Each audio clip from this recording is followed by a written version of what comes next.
back to the Christian Brothers. That's a terrible thing to say, but that would have been the absolutely accepted notion. Who tells the truth? Christian brothers, respectable members of society, and who tells lies? Illegitimate children locked up in orphanages. That's the sort of prejudice that goes into the operation, so that whether you're a nice individual or not does not matter. You have certain prejudices within the structures of society and the way in which society is run. And therefore you're guardians of the status quo, of the interests of the wealthy minority. And all attempts to reform them, whilst you might get rid of this or that crudity, you might no longer have somebody like James Anderton speaking the sort of filth that he spoke. You might no longer have police openly using racist language in the way that they you would still do, I think, but in the very common way they did. But the things still remain deep within the structures of the system of the police itself, and deep within the psychology of the police. And therefore, we do need vigilance and accountability. And therefore we do need campaigns like United Campaign Against Police Violence for the very reasons that I said. I believe we need to challenge them every step of the way. It isn't good enough to say they can't be reformed, so we'll wait till the revolution. No, no, no. They can't be reformed, but we will fight everything they do. But at the same time, ultimately, in order to get rid of the sort of policing that we witness, we need to smash a system based on profit and replace it with one based on need. A system where there's no longer the need for crime, where crime will gradually wither. And until such time as crime does wither, whatever policing operations you put in place are truly democratically accountable to the vast majority of people. Under capitalism, that can never exist, and therefore we need to smash the rotten capitalist system as the only way of stopping our police getting out of control. Thank you. I want to start with the question that was asked about, people talked about the climate camp in King's North and the apparent growth in the violence. And I think there is a growth in the violence, and I think they are getting worse, and in a sense I think that's to do with the situation which we're moving into. We have already in a deep recession. There's fantastic uncertainty. There's already the signs of some resistance. There's anger. There's going to be more anger. Funnily enough, their problems are not solved, and indeed may be worsened in some ways if the Tories were to win the next election, because I get a real feeling it's different to when Blair won. When Blair won, there was this real feeling of, we want Labour in. This time it's just, we're pissed off. We want something different. And if what you get is a Tory government cutting and cutting and cutting, I can see real resistance, and I think the police are gearing up for that. And I think, that's important. You see, I think if we look at somebody talked about the anti-war demonstrations, I think basically the other Blair, Tony Blair, he was many things, but he wasn't stupid.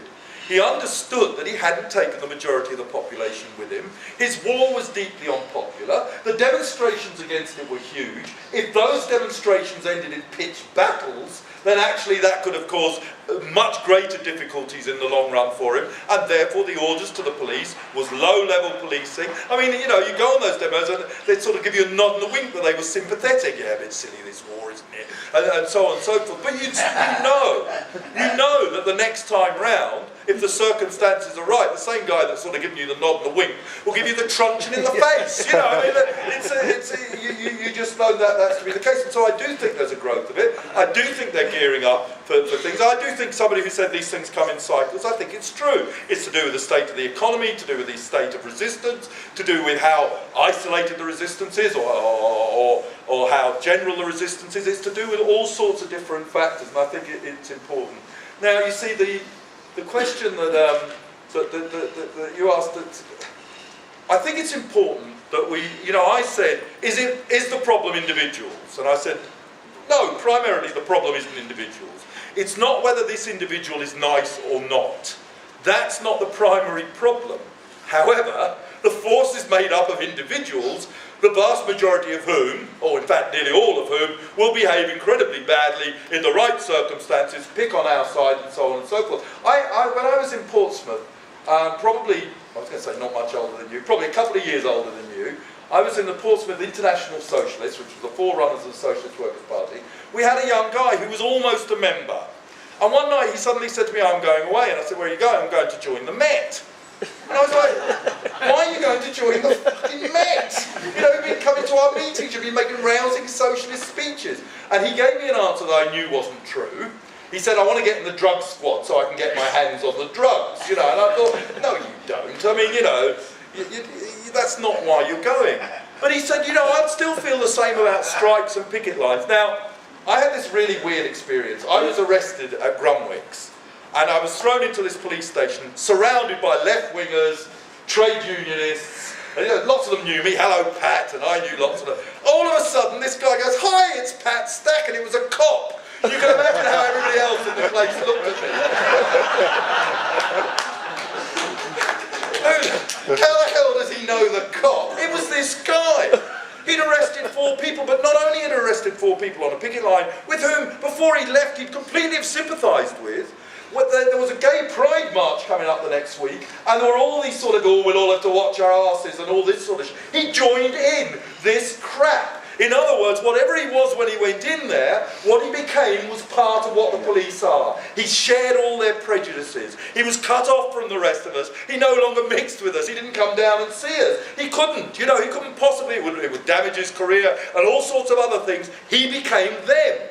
He began to share the things that he detested became now the things that he represented. And I think that's the important thing to say to people. If they think it's somehow a nice career where I can do nice things for nice people. I mean, the guy here said, look, you know, the problem is they pick on the young. You know, not only, you didn't say only, that's true. You said they pick on the young, they pick on me driving. That's absolutely true. I live in London. They pick on the young. I noticed lots of young people being stopped. Actually, about 3/4 of the young people being stopped are not white.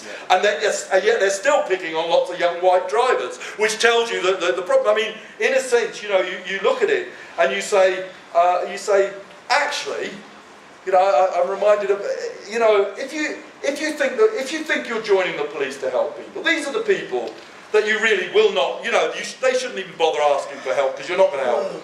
They shouldn't be black. They shouldn't be gay, they shouldn't be young, they shouldn't be Muslim, they shouldn't be mentally ill, they shouldn't have a learning disability, they shouldn't be on a picket line, they shouldn't protest, they shouldn't be poor, they shouldn't be socialist. You know, there's a line in a Bob Dylan song, the cops don't need you and man, they expect the same. They don't need or want us, in fact we are the enemy. All those people. In the end, what I was trying to say about my father and hippies and so on, you build up a picture of who the enemy are, and the enemy are almost everything that doesn't fit in to this world view of who the polite people are, the good people are. It doesn't matter that they could be the biggest crooks. It doesn't matter that, you know, one of them, Lord Sanford or whatever his name is, might be about to go to jail for the next 100 years for fraud. Up to now, they would have treated him like royalty. He's one of them. There's nothing wrong with him. He dresses nice, he's polite, you know, and so on and so forth. He's the sort of people they want to represent. And I think, you know, the question of the special cops, I think is a really sad thing, because I think partly some of them are there because they hope to go on to be real cops, which is horrible, but partly also, if ever there's a despised and looked down upon thin piece of jangly, scrimply ham in a horrible sandwich of cops on the one hand and the people they think they're policing on the other, who both treat them with utter contempt. I have seen them try to deal with a bunch of youngsters who were like, up yours, you can't arrest us anyway, fuck off. And I've also heard them, there were 2 of them in a supermarket I went into recently, and I was just near their stall, and I listened to the would-be cop, the pretend cop, was rambling on to the other cop trying to impress him, and every time the other cop turned away, he'd throw his eyes up to heaven. He goes, oh, you poor sod, they don't want you, we don't want you, just take the friggin' uniform off and stop pretending. You know, it's the last thing you need to do. And you know, and the aspirations might be quite good, people based in the community, but if in reality you're tied to the institutions, you can't play that role.